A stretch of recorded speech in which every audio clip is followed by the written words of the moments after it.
lot colder than this. It does feel like September, yeah. Yes, this is definitely... So there she comes. Hello, everyone. I'm Preston, that atheist dude with That Atheist Show. This is my friend here, Louis Romano. Louis, right? Louis. Louis Romano. He's an author for a few books. I have mine here. Intercession, a great novel. It's a fiction about... Well, it's a nonfiction, really, right? Well, it's fiction. It's based on some facts. Okay. Yeah. So, a fiction based on some facts. If you're a fan of Dexter, like I am, you'll really enjoy this book a lot. I'm only halfway through it myself. I kind of feel bad for not reading it earlier. I really should have, because it's an awesome book so far. Thank you you so much for this. Thank you for joining me here. It's a great day in Central Park in the middle of December, early December. We're sitting here with light jackets on. I know, it really doesn't make any sense. This No. almost feels like evidence of climate change. It's funny. This will actually be the second book that I have signed. I saw Bill Nye a few weeks ago. He signed my book, so great. that'll be interesting. Great. Now, let's get into what the book is about, how you came to this idea, what inspired you to make a book with this idea of child molestation through priests. We all know about what's been going on, about the priests being protected by the Vatican. The Pope himself hasn't really done anything. Oh, no. He's really done nothing. He's promised all these things, but he's never actually done anything to get these priests behind bars, to get them justice. He's a pretty good public relations guy, though. He's an awesome public relations guy, and he's awesome at bringing more people to the church at a time where people are realizing how horrible they really are. But in South America and in Africa, not in the United States, Right. not in Ireland, where there is less than 10% of the believers or the followers actually going to Mass on a weekly basis. Right. Where 25 years ago, it was like 75%. So they've really eviscerated themselves out of a very Catholic country because of what they did to the children in Ireland. And they're trying to get back. And they're trying to get back, but the public relations Pope, that's what I call him. And there's a book actually that I have at home called PR Pope. Oh, is it really? Yeah, I'd like to read that. Yeah, I'll definitely link that to you. Yeah. It's an awesome book. So what inspired you to this idea? Well, I was a Catholic school student right through the 12th grade, right through high school. And I did see some indications of priests and brothers giving the eye to some kids. But it wasn't until someone very close to me was molested by a priest, and I found out how they covered up and how they moved the priests from one parish to another, from one city to another, from one town to another, just to get them to save their lives and to save the church's name, pay off the families with a little bit of money. More than that, put them into fear, make them worry about what's going to happen to them if it gets out. And how the Catholic Church has done this from the Vatican down to the lowest church in the Bronx. It appalled me when I was doing the research about it. And in my mind, the first thing I want to do when someone that was hurt to me, affected me, I have a vengeance in me. I do. I've never used it. Maybe not with murdering anybody, maybe with doing something in business to hurt somebody, but not ever hurting anybody physically.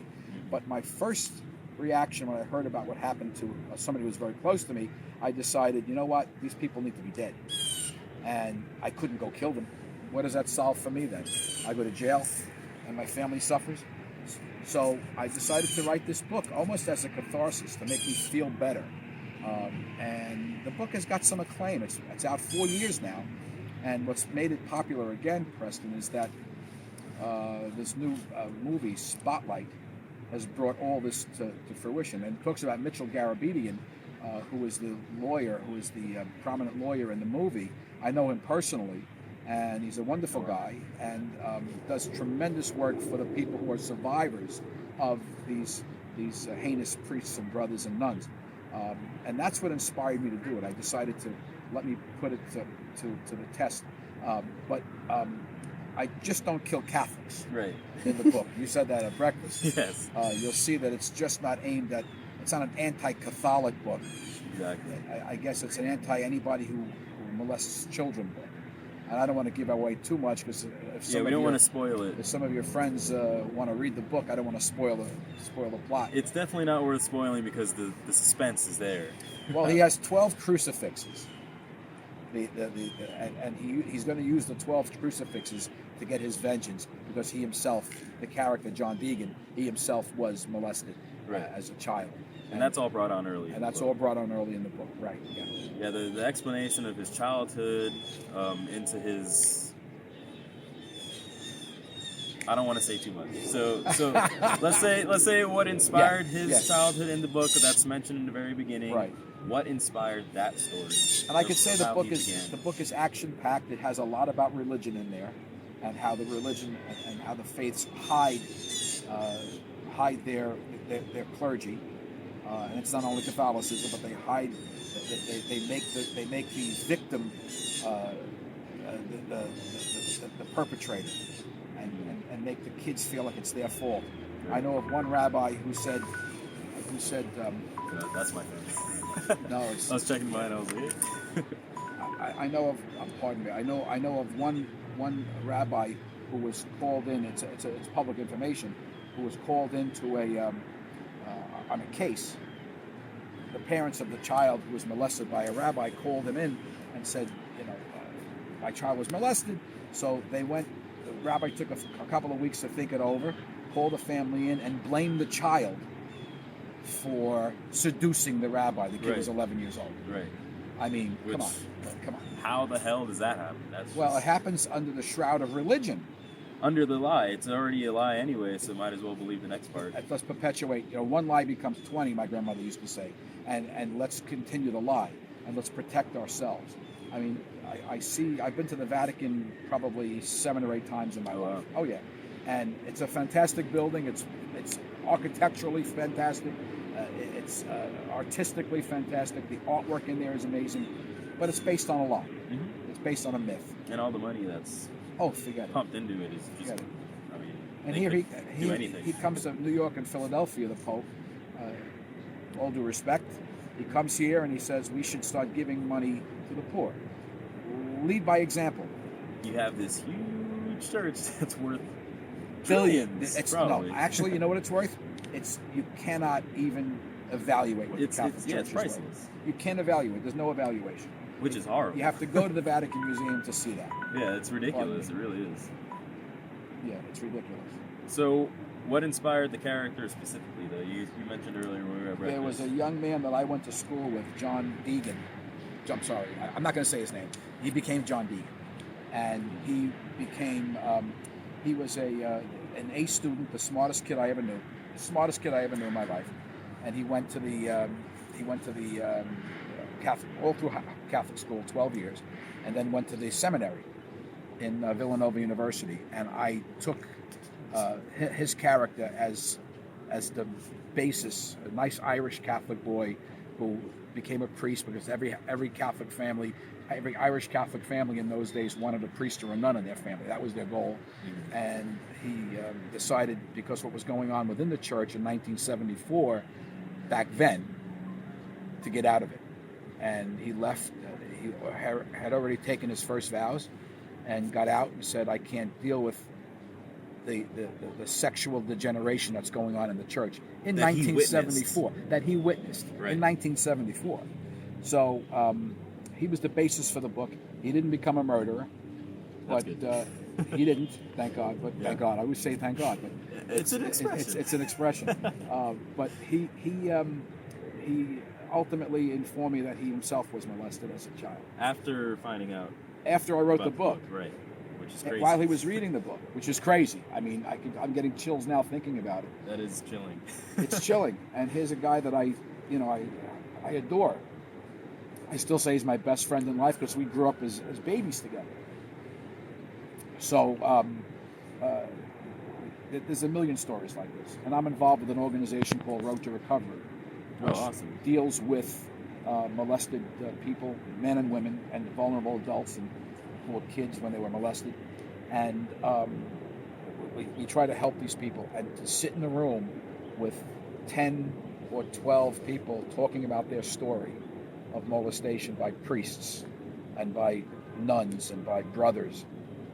I'm not a guy who drinks, but after I have a meeting with these people, I have to go home and have a couple of drinks because just to settle my nerves. Right. To hear the story of soul thievery. They've stolen these people's souls as children. And we don't even believe in souls, but that whole idea of the person's essence, everything It's the that essence. person, exactly, everything that person is Right. just destroyed by these people. Right. I don't believe in a soul either. Like the soul Right. comes No out spiritual thing and that goes to flies heaven around. or hell. I don't believe in heaven or hell. I don't believe in any of that nonsense. But the soul, the very fiber of the energy Who of that that person is, yeah. the energy of that person is destroyed during their lifetime. And that is behind the cloak of a cross with a dead guy on it. I mean, I just don't understand. A fake dead guy. A fake dead guy. Yeah, who probably never existed, but most likely didn't. But my whole point is that they hide behind. They use the cross as a weapon and a shield to harm innocent children, and the collateral damage that takes off after they're gone. 1 in 3 women are molested before they're 18 years old, and 1 in 5 boys are molested before they're 18 years old. Did you know that? Now, a boy will not go and tell his parents because he's embarrassed. He's not going to tell his colleagues because he's embarrassed. He's not going to say anything to anybody. When does it come out? It comes out when he's 35 years old. It comes out when he's 35 years old and he has a couple kids maybe. And he sees that he's not getting along with his wife. He can't embrace his children. He can't hug them and kiss them because he remembers what happened to him. That all comes out, and then he comes out and says, "This is what happened to me." But the collateral damage is already done with his wife, with his family, with his children. And these priests and brothers and rabbis, they have no idea of what they're doing to the society. They don't even care, really. They don't 'cause care. If they do believe, then they think that the afterlife will wipe everything clean. It's just fucking insane. It's They literally believe it insane. less than we do. Right. They have to. My opinion. There is no way to know, but There's they no way to know. have to. They have to. They really have to, and they have to be taking advantage and just gathering all this money and doing all. They have to believe less in order to do all these things. We would think. It's would it's think. complete evil to harm a child like that, or to take advantage of a vulnerable adult, an adult who goes to them and says, "I'm having problems with my husband or my wife," and then take advantage of them sexually, or a person who's not intellectually all there, a person who's mildly retarded. They take advantage of these people, and it's not about the sex act. Mm-hmm. It's not about raping them. It's not about having sex with them. It's about control. Mm-hmm. And that is the sickness of this whole pedophilia thing. And I'm not saying every single priest in the world is a pedophile. No, of course not. I would say probably 8%. Our research shows about 8% are. So if you do the quick math, But that's only recorded, also. it's only recorded. Or reported, I mean. That's only reported. Yeah. But if you took the 8% number, which we're pretty solid that it is, you take 8% of 40,000 priests in this country. That's 3,200 priests walking around and going around this country molesting kids, and they don't molest Multiple one kids. child, multiple children, and again, the collateral damage is just geometric for the society. A post office worker, Preston, if your post office worker molests a girl or a boy, a little girl or boy, what happens to them? They're done. They go to where? They go to prison. They go to prison. They lose their pension. They They lose lose their job. They lose their status in the community. They go to jail. Yep. Priest does it. They're protected. They move. They get moved. They don't move. They are They moved. get moved. You got by it. the higher ups, You got it. which are also doing the same bullshit most likely. That's because exactly why would they be right. protecting them if they're not? Exactly right. They Like- move. They move from one parish to another, and they continue their debauchery on human beings. That's the thing about like the statistics of the research is that we don't have really enough statistics to say any number is guaranteed. That number could be so much higher. It could be so much higher. So much higher that we just have no idea. It likely Because is so they're much higher. It most Yeah. likely is way higher than just 8%. And listen, if we're half wrong, it's still terrible. Yeah, and exactly. And the thing about their possibility of believing is the book does kind of inspire a lot of these things. The book itself, if you're reading it the way that it's really supposed to be read, it condones a lot of this bullshit. It does. And that's the problem, is like, when people are saying, oh, moderate Muslims are bad, it's like, well, the only reason they're bad is because they are promoting the book that somebody else could read literally and do horrible atrocities with. Exactly. They're saying, read this book, but they're not telling you how to read it. They're not telling you how they read it. They're just saying to read it. And then when you read it, if you go to Nigeria or Kenya or something like that, and you give them a book and you're like, look, this book saved my life, and they read it, they're like, this is saving my life. Kill the kids. You're just like, what the fuck? Exactly. And that's happening right now in Nigeria, in Kenya, and in all these countries in Africa. They read Exodus 18:12 or something like that. I think it's 18. And it says, never suffer the witch to live. Yes. If the child goes off and does, or say a child walks past a farm, and that farm, goes through some kind of thing, and the crops die for some reason, they'll think that child is a witch because that child walked by the farm as the stuff was dying. And they burn the child. And they kill the fucking child. They Or they burn banish the child. They burn them. Yeah, all kinds of things. Yeah, banishment would be easy. Well, some get, there's different, whatever, but it's, essentially the child is destroyed completely.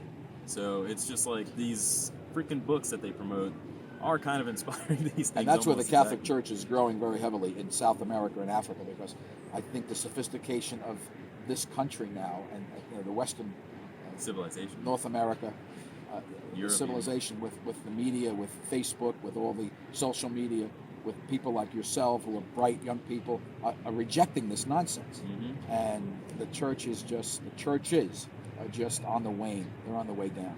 And I'm glad to see that. I really am. Yeah, it's about time, really. It's been long enough. We've been through the dark ages. And the church controlled everything. We're in an age of enlightenment, I think. Yeah, right now. And I hope that my book has a little, it's violent. People say to me, why do you write violent books? Well, I'm trying to write a different genre now. I'm into other books now.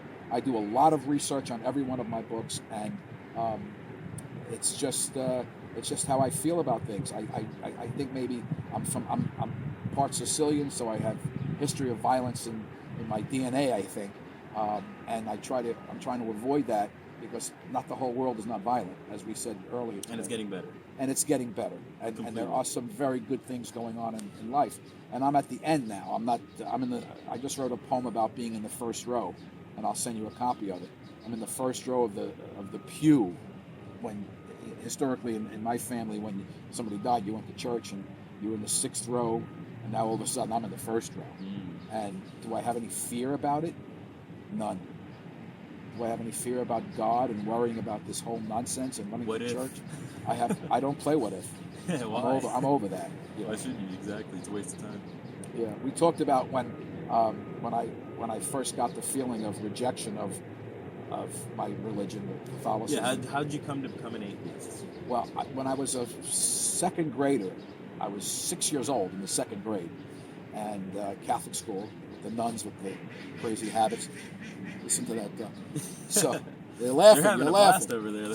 So there was this cutout bulletin board, and these cutouts of paper mache cutouts, and there was Jesus carrying the cross with the crown of thorns, carrying the cross up to Mount Calvary, and there were 3 Roman soldiers.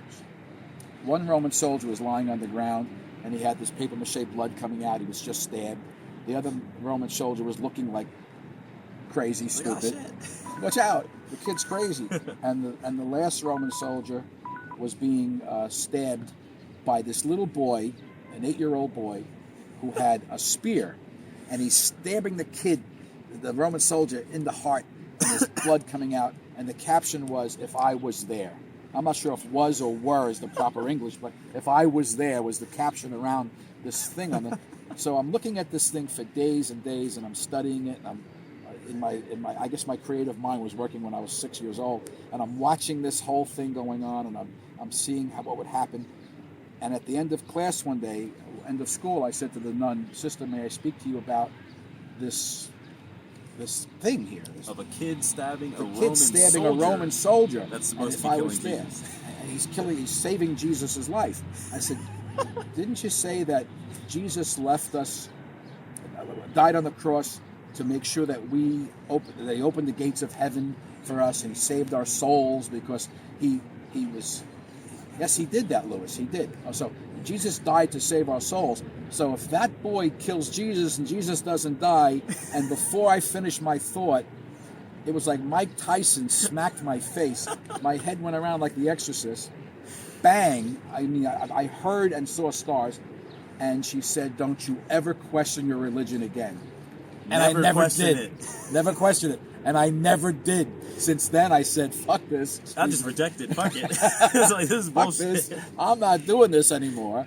And, you know, with all the pageants and the plays and all this other nonsense, I was the shortest kid in the class one year, and they needed to have a dark-looking kid to play the boy who saw Our Lady of Lourdes. No, Our Lady of Fatima, because it took place in Portugal. So my whole line, I had a rose in my mouth, and there were 2 8th-grade girls with boobies. It was very nice. And there they are, and here I am with the rose in my mouth going, "I can't see her, I can't see her." That was the extent of my Catholic background. That's awesome. Yeah. So, I mean, at that point, you rejected atheism, and then did you go on to believe any other kind of woo or anything like that, or were you just straight up realistic, logical? I did a lot of reading. I've read the Bhagavad Gita. I read the Quran. So you explored the other religions also? Oh, yeah. I didn't go into the churches or the temples. Right. I knew a lot about Judaism because I grew up in a Jewish neighborhood in the Bronx. I was Shabbos Goyim, which means I could flick the lights on for them on Sabbath. A Saturday morning or Friday night. I could go to the store for them and take the money. You got paid for that, didn't you? Yeah, a nickel, and then I had to give it back. So you had to give it back? My mother wouldn't let me take it from me. Yeah, I was called a street urchin if I took the money. Holy shit. But I did get a lot of good food, so that was nice. And That's I awesome. had an affinity toward the Jewish people because I grew up with them. But I rejected all of it because I thought it was all nonsense from a child. So now an adult, and you're like, okay, come on, really, please. Do you really believe in this stuff? Right. And I just reject all forms of religion. The only thing that Karl Marx ever said that I believe, that I agree with, was that religion is the opiate of the masses. And I really believe that. I think it's just, I can't believe that there's so many people who still delve into this with their hearts and souls. Yeah, I was thinking about that earlier, actually, just on the way here on the subway, and something about it being the opiate is kind of subjective because when somebody is in an abusive relationship, they also think that that's something helpful to them. They think that that's something healthy to them also. The Stockholm Syndrome. Exactly. They're able to embrace it and love it and think, oh, this is perfect for me, this is what I deserve. So when it's an opiate of the masses, it doesn't mean it's a good thing. And just like how heroin is not good, even though it's an opiate, it's like it's not good. Being an opiate means it's not at all good. It only makes you feel good on the surface. It doesn't really actually make you good. No, in any way, shape, or form. So I found out at a very young age, and I took it through my adulthood. My grandchildren are not baptized. My children are, because we were forced to. Basically because of my heritage. If you didn't do that, everybody